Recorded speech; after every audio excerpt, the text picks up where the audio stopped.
إن الحمد لله نحمده ونستعينه ونستغفره ونعوذ بالله من شرور أنفسنا ومن سيئات أعمالنا من يهده الله فلا مضل له ومن يضلله فلا هادي له وأشهد أن لا إله إلا الله وحده لا شريك له وأشهد أن محمدا عبده ورسوله يا أيها الذين آمنوا اتقوا الله حق تقاته ولا تموتن إلا وأنتم مسلمون يا أيها الناس اتقوا ربكم الذي خلقكم من نفس واحدة وخلق منها زوجها وبث منهما رجالا كثيرا ونساء واتقوا الله الذي تساءلون به والأرحام إن الله كان عليكم رقيبا يا أيها الذين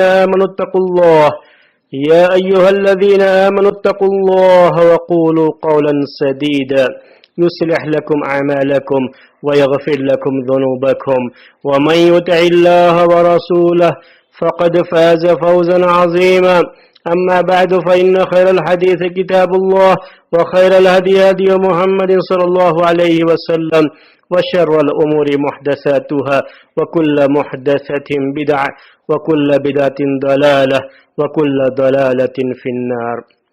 محترم بھائیو اور معزز خواتین، آج کا درس شروع کرنے سے پہلے اگر میں تھوڑی سیاسی زبان استعمال کروں تو کہوں کہ ہمیں بڑا کھید ہے کہ کل ڈسکنیکٹ ہو جانے کی وجہ سے آپ پورا درس نہیں سن پائے.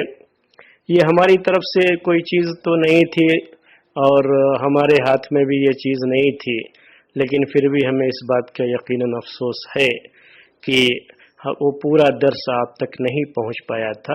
موبائل ڈیٹا جو ہے ختم ہو گیا، جس کی وجہ سے درس جو ہے پورے طریقے سے آپ تک نہیں پہنچا، حالانکہ درس میں نے پورا دیا تھا. آج جب ہم وقت پر شروع کرنا، جب ہم نے چاہا کہ شروع کر دیں 9:30 کو جیسا کہ وقت ہے، تو اللہ تعالیٰ کی تقدیر، قدر اللہ وما شاء فعل. ہم نے تو ٹائم سے ہی شروع کیا لیکن وہ لاگن نہیں ہو رہا تھا اور تھوڑی سی دیر ہو گئی اسی میں. میری عادت تو نہیں ہے کہ میں کبھی 1 منٹ بھی کسی معاملے میں دیر کروں، لیکن یہ اللہ کی تقدیر تھی، وقدر اللہ وما شاء فعل. لیکن ہم آپ سے تھوڑی معذرت کرتے ہیں کہ بہرحال آپ کو اگر تکلیف ہوئی ہے، تھوڑی تکلیف یقیناً ہوئی ہوگی، انتظار کی تکلیف کو بھی ہم سمجھتے ہیں. اور اگر کوئی آدمی اسی مقصد سے بیٹھا ہوا ہے اور بیچ میں اگر یہ ڈسکنیکٹ ہو جائے، یہ سب چیزیں کیا ہیں، یہ آلات، یہ اوزار وغیرہ، یہ ڈسکنیکٹ بیچ میں ہو جائے تو آدمی کو تھوڑی کفت ہوتی ہے، پریشانی ہوتی ہے. اس لیے ہم تھوڑی معذرت کرتے ہیں آپ سے. کل جو درس ہم نے دیا تھا، جیسا کہ ہمارے بھائی کے ساتھ کل بات ہو گئی تھی کہ اس کو ہم تھوڑا ریپیٹ کرتے ہوئے آج کا درس آپ کے سامنے پیش کریں گے انشاءاللہ، کیونکہ کل کا درس پورے طریقے سے لوگوں تک نہیں پہنچ پایا ہے. تو کل ہم نے آیت نمبر 16 کے بارے میں بات کی تھی، جس کے بارے میں اللہ تبارک و تعالی نے، جس آیت کے اندر اللہ تبارک و تعالی نے یہ ارشاد فرمایا کہ وَإِذِ اعْتَزَلْتُمُوهُمْ وَمَا يَعْبُدُونَ إِلَّا اللَّهُ، کہ جب تم ان سے الگ ہو گئے ہو، ان کے معبودوں سے الگ ہو گئے ہو، اللہ کو چھوڑ کر کے. اللہ صرف تمہارا معبود، اور بقیہ جو انہوں نے معبود بنا رکھے ہیں ان سے تم الگ ہو گئے، ان کی آبادی سے الگ ہو گئے، ان کے سماج اور معاشرے سے تم الگ ہو گئے.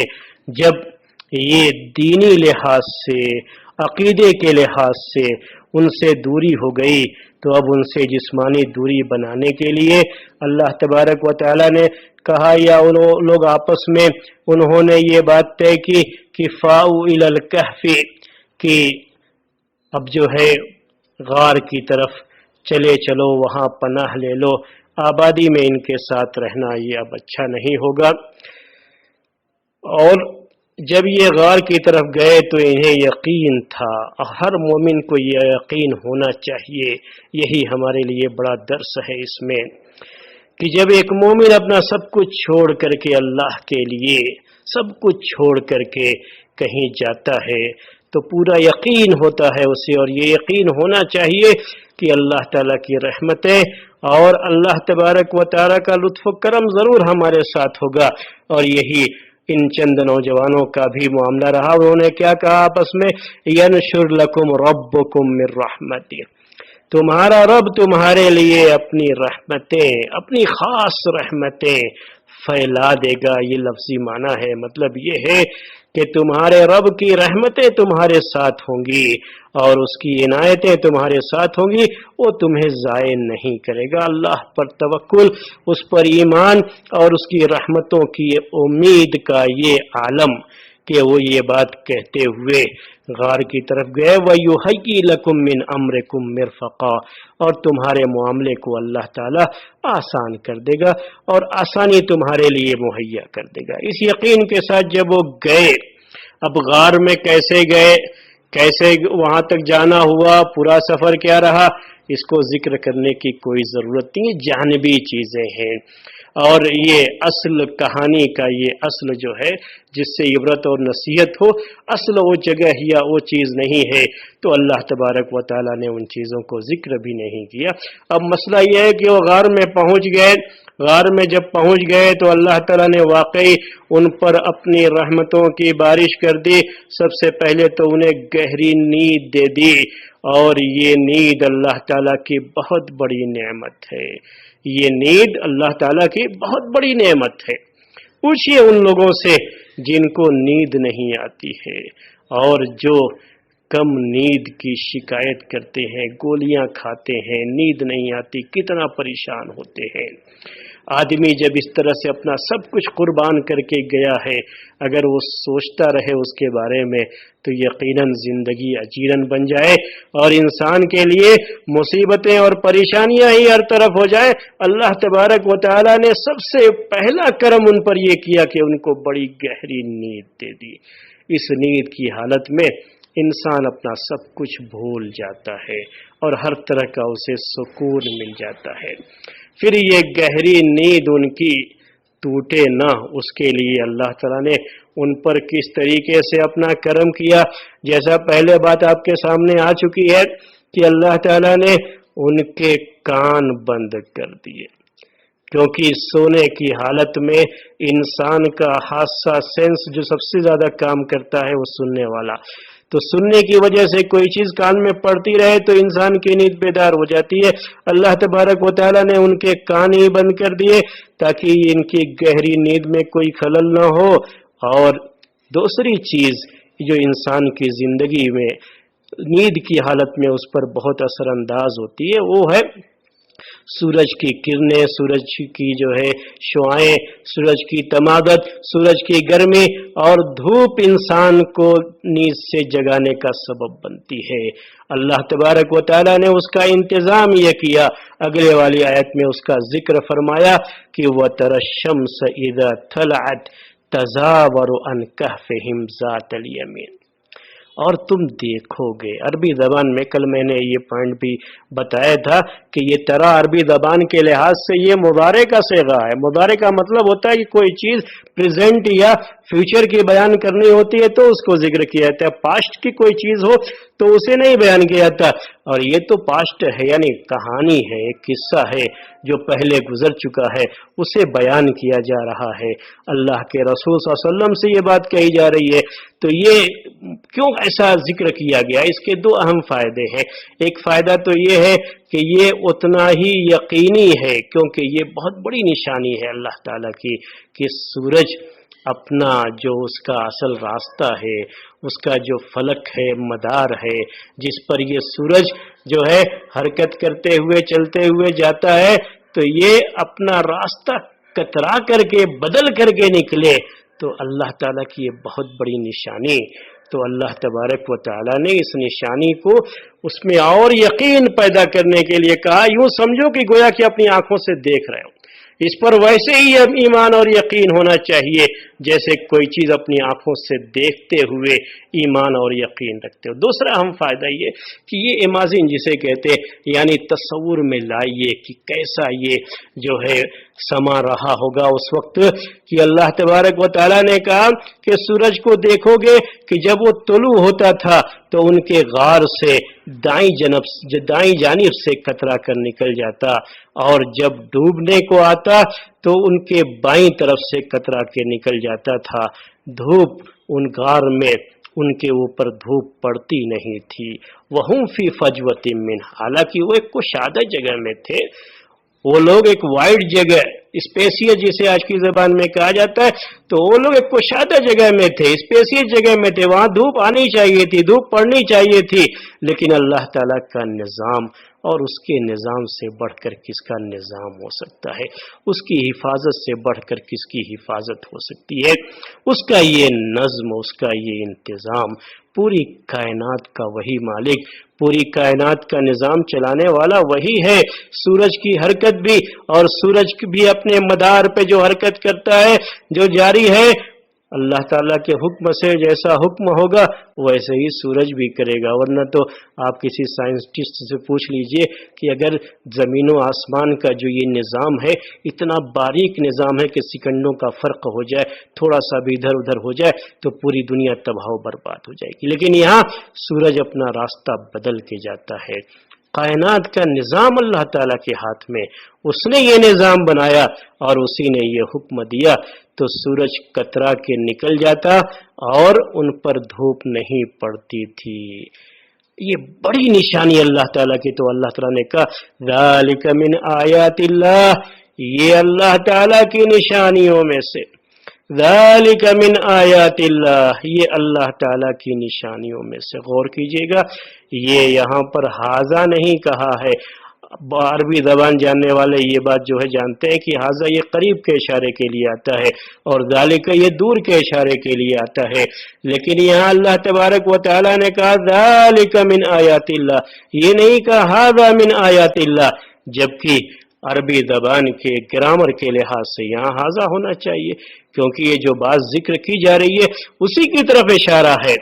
ایسا نہیں ہے کہ کوئی بہت دور کی بات ہے. بھی جو بات ذکر کی گئی ہے سورج کا کترا کے نکل جانا، یہ اسی کی طرف اشارہ. اسی لیے اردو میں جب اس کا ترجمہ کرتے ہیں تو آپ ترجمہ جو ہے مصحف اٹھا کر کے دیکھیں گے تو اس کا ترجمہ یہی کیا جاتا ہے کہ یہ اللہ کی نشانیوں میں سے ہے. تو یہ ترجمہ اس کا کیا جاتا ہے، یہ کیا جاتا ہے، وہ نہیں کیا جاتا ہے. اصل اس نشانی کی عظمت کو بتانے کے لیے اللہ تبارک و تعالی نے دور کے اشارے کے لیے جو ذالک آتا ہے اس کو یہاں ذکر کیا ہے. یہ بھی عربی بلاغت سے تعلق رکھتی ہے چیز کہ کبھی کبھی قریب کی چیز کے لیے دور کا اس میں اشارہ ذکر کیا جاتا ہے اس چیز کی عظمت کو بتانے کے لیے. جیسے قرآن کے بالکل شروع میں سورہ بقرہ میں ہی ہے ذالک الکتاب، یہ اصل میں اس کتاب کی عظمت کو بتانے کے لیے دور کا اشارہ وہاں ذکر کیا گیا ہے. تو یہاں بھی کہا ذالک من آیات اللہ، یہ اللہ تعالیٰ کی نشانیوں میں سے، یہ بڑی عظیم نشانی ہے اللہ تعالیٰ کی نشانیوں میں سے. من یہد اللہ فہو المہتد، جس کو اللہ ہدایت دے دے وہی ہدایت پر. وَمَن يُضْلِلْ، اور جسے اللہ تعالیٰ گمراہ کر دے فَلَن تَجِدَ لَهُ وَلِيًّا مُرْشِدًا، کہا تم ہرگز اس کے لیے نہیں پاؤ گے نہ ہی کوئی کارساز، نہ ہی کوئی ولی جو اس کی بگڑی بنا سکتا ہو، اور نہ ہی کوئی رہنما، نہ ہی کوئی ہدایت دینے والا، نہ ہی کوئی راستہ بتانے والا. جسے اللہ گمراہ کر دے اسے کوئی بھی شخص راہیاب نہیں کر سکتا، راستے پر نہیں لگا سکتا، سیدھے راستے پر نہیں لگا سکتا.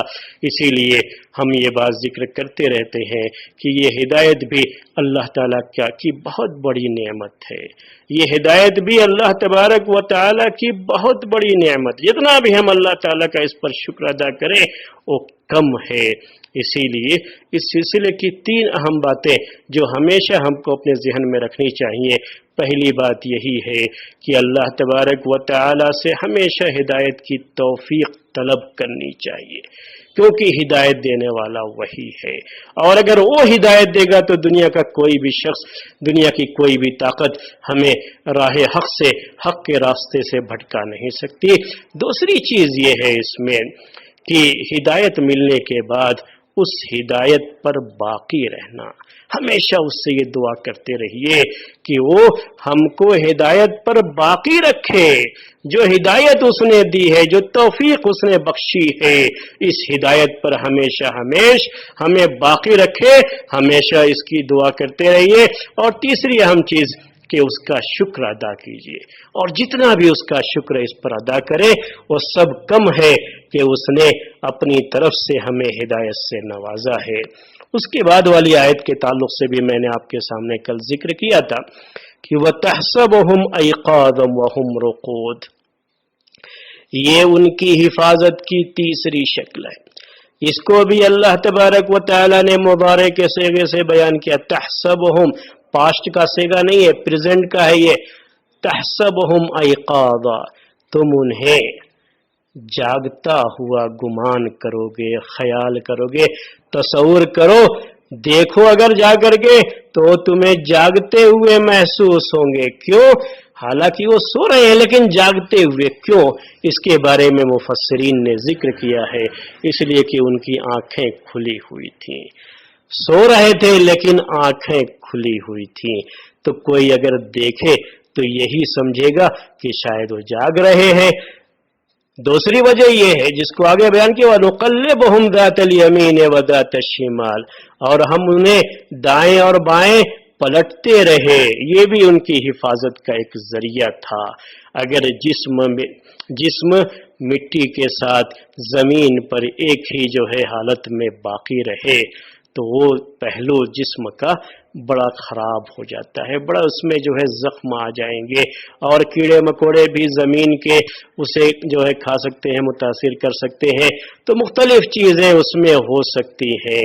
تو اللہ تعالیٰ نے انہیں ایسا رکھا ایسے وقت میں ان کی حفاظت کے لیے کہ ان کو اللہ تعالیٰ ہی کروٹیں دیتا رہا، دائیں بائیں کروٹیں بدلتے رہے، یہ خود نہیں کرتے تھے، اللہ تعالیٰ نے کہا کہ نقلبہم، ہم پلٹتے تھے ان کو، اللہ تعالیٰ نے یہ انتظام کر رکھا تھا ان کے لیے، اور ان کی آنکھیں کھلی، کروٹیں بار بار لے رہے ہیں، تو کوئی بھی دیکھنے والا یہی سمجھے گا کہ یہ جاگ رہے ہیں، سو نہیں رہے ہیں۔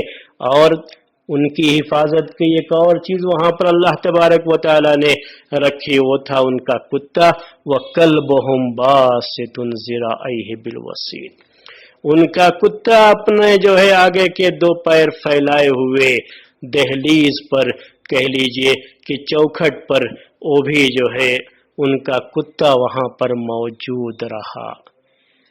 کتا وہاں پر، اس سے کیا فائدہ ہے؟ کوئی بھی چیز وہاں آس پاس، اگر کوئی کسی بھی طرح کا کوئی جانور آنا چاہے، اندر داخل ہونا چاہے تو وہ داخل نہیں ہو سکتا۔ یہ کتا کیا ہے؟ وہاں پہرا دے رہا ہے، کتے جو ہے یہ پہرا دے رہا ہے، یہ حارس ہے وہاں کا، وہ گارڈ ہے ایک طرح سے۔ بہت سارے لوگ یہ سمجھتے ہیں کہ کتا جو ہے، یعنی اس سورہ کہف میں اصحاب کہف کے ذکر سے ان کے ذہنوں میں یہ بات آتی ہے کہ جب ان کے کتے کا خاص طریقے سے ذکر کیا گیا تو آپ لوگ کتوں کے بارے میں اتنا سب کیوں کہتے ہیں کہ جو ہے گھر میں کتا نہیں رکھ سکتے، کتا جو ہے برتن میں منہ ڈال دے 7 مرتبہ دھونا پڑے گا، 1 مرتبہ مٹی سے، اور جو ہے جہاں پہ کتا آ جائے تو وہاں فرشتے نہیں آتے، یہ سب اتنی باتیں آپ لوگ کہتے رہتے ہیں۔ جبکہ اصحاب کہف کا جب ذکر کیا اللہ تعالیٰ نے تو ان کے کتے کا بھی خاص طریقے سے ذکر کیا، یعنی گویا کہ بڑی تعریف ہے کتے کی۔ تو کتا تو اللہ تعالیٰ کی، اس طرح سے وہ یہ ظاہر کرنا چاہتے ہیں کہ اللہ تعالیٰ کی ایک ایسی مخلوق ہے کہ جس کا ہمیں خیال کرنا چاہیے اور پال بھی سکتے ہیں، کیونکہ جیسے ان کے پاس رہے اصحاب کہف کے پاس۔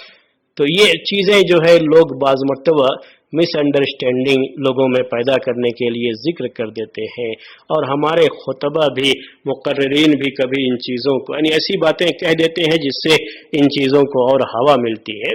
کبھی جو ہے جب ذکر کرنے پہ آتے ہیں تو اچھی صحبت کی فضیلت تو یہاں تک بیان کر دیتے ہیں کہ اصحاب کہف کا کتا دیکھیے ان کے ساتھ رہا تو وہ بھی گویا کہ اس کا بڑا اونچا مقام، کوئی اونچا مقام نہیں۔ اللہ تبارک و تعالی نے ان کے یہ کتا، یہ بھی ان کی حفاظت کا ایک ذریعہ تھا۔ کتے یہ حفاظت کے لیے پالنا جائز ہے، اس شریعت میں بھی جائز ہے، کوئی مسئلہ نہیں ہے یہ، لیکن وہ گھر سے باہر رہے گا، گھر کے اندر نہیں رہے گا کتا، گھر میں رکھنا اس کے لیے جائز نہیں، پالنا جائز نہیں۔ 3 طرح کے کتے رکھ سکتے ہیں، وہ تو اس شریعت کے اندر بھی بات ہے، جو شکاری کتا ہوتا ہے اسے بھی رکھ سکتے ہیں، لیکن گھر کے اندر نہیں رکھنا ہے۔ جو برتن ہم استعمال کرتے ہیں اس میں سے کسی برتن میں وہ منہ نہ ڈالے، اور